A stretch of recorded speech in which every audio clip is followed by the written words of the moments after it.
qui j'ai donné ma vie? À qui vous avez donné votre vie? Je ne sais pas, mais je vais vous montrer dans la Bible. Dans l'évangile de Jean, chapitre 12, au verset 1, dit comme ça. 6 jours avant la Pâque, Jésus arriva à Béthanie, où était Lazare, qu'il avait ressuscité d'où? Des morts. Là, on lui fit un quoi? Qu'est-ce qu'on a fait à Jésus? Un souper. On a fait à Jésus un souper. La Bible dit, on lui fit un souper. C'est-à-dire, on a préparé quelque chose pour qui? Pour Jésus. Les disciples qui étaient avec Jésus, ils ont mangé aussi. Mais ils ont préparé pour qui? Pour Jésus. Pour qui vous devez préparer votre vie, Église? Votre vie appartient à qui? À Jésus.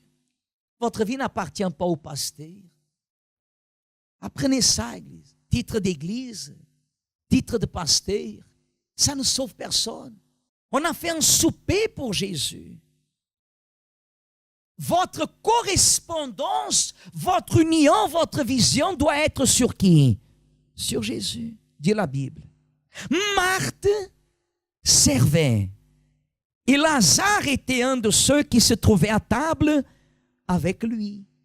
Verset 3. Marie, ayant pris une livre d'un parfum de nard pur, de grand prix, oignit les pieds de Jésus, et elle lui essuya les pieds avec ses cheveux.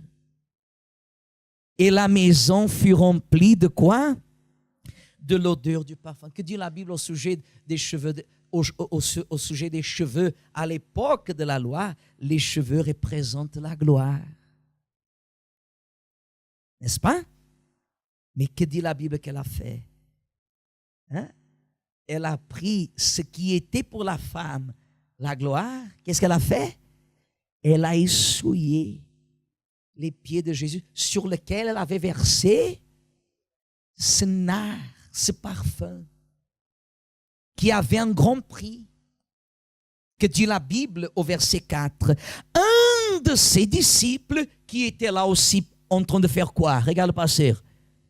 Hein? Qu'est-ce qu'il était en train de faire aussi? De manger, parce qu'il était avec Jésus. Un de ses disciples, Judas Iscariote, fils de Simon, celui qui devait livrer, dit: pourquoi n'a-t-on pas vendu ce parfum 300 deniers pour les donner aux pauvres? Il disait cela, non qu'il se mit en peine des pauvres, mais parce qu'il était comment? Et que tenons, lisez, que tenons quoi? La bourse, qu'est-ce qu'il faisait? Il prenait de ce qu'on y mettait. Regardez le pasteur. Voyez comment sont les choses. Jésus, il est entré dans cette maison parce qu'on lui a préparé un quoi? Un souper. Regardez. À ce moment-là, Marie, qui a fait de Jésus sa richesse, qui a fait de Jésus ce qu'elle avait de plus sacré. Comme on dit souvent, des fois la personne dit: ah, parce que moi ce que j'ai de plus sacré, c'est mes enfants. C'est pour ça qu'il y a des mamans qui pleurent. Parce que les enfants, ils vont grandir. Et quand ils grandiront, ils changeront. Et des fois, ces mêmes enfants mépriseront le sacrifice que leurs propres parents ont fait en faveur d'eux. Et le chagrin, la douleur, l'amertume. Enfin, vous savez de quoi nous parlons? Marie, elle faisait de Jésus le sacré, le saint. Et pour prouver à Jésus, elle est allée chercher ce qu'elle avait de plus précieux, qui était ce parfum. Elle est venue et elle a versé sur qui? Sur Jésus. Et pour lui montrer que Jésus était son tout, elle n'a pas eu honte de prendre ce qui représentait la gloire et essuyer quoi? Les pieds. C'est ce que dit Jean-Baptiste. Que je diminue et qu'il grandisse. C'est comme si elle a voulu dire comme ça, Seigneur, si je vis aujourd'hui, je vis pour qui? Pour toi. Tu es ma gloire. Tu es ma gloire, tu es mon tout. Mais à l'instant,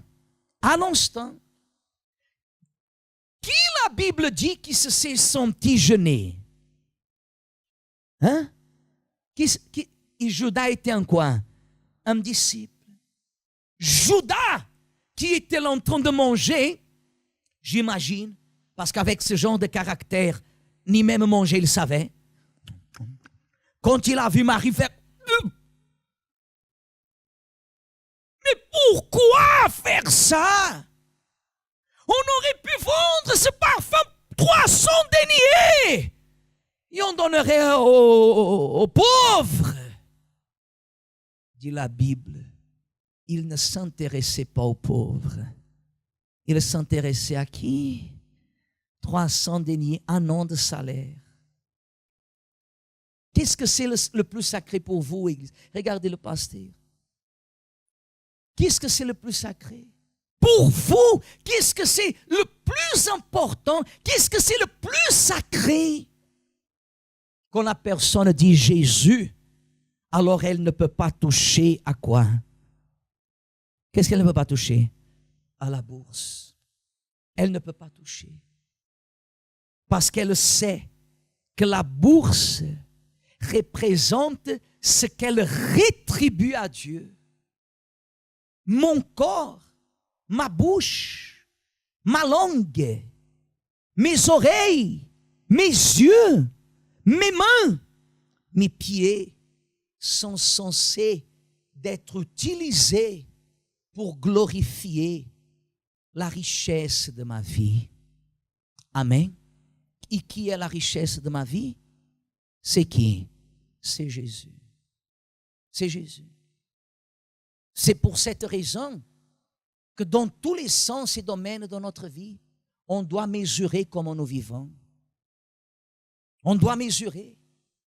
La personne qui vous regarde, qui elle voit? Si votre richesse est Jésus, vous ne touchez pas à ce qui est sacré.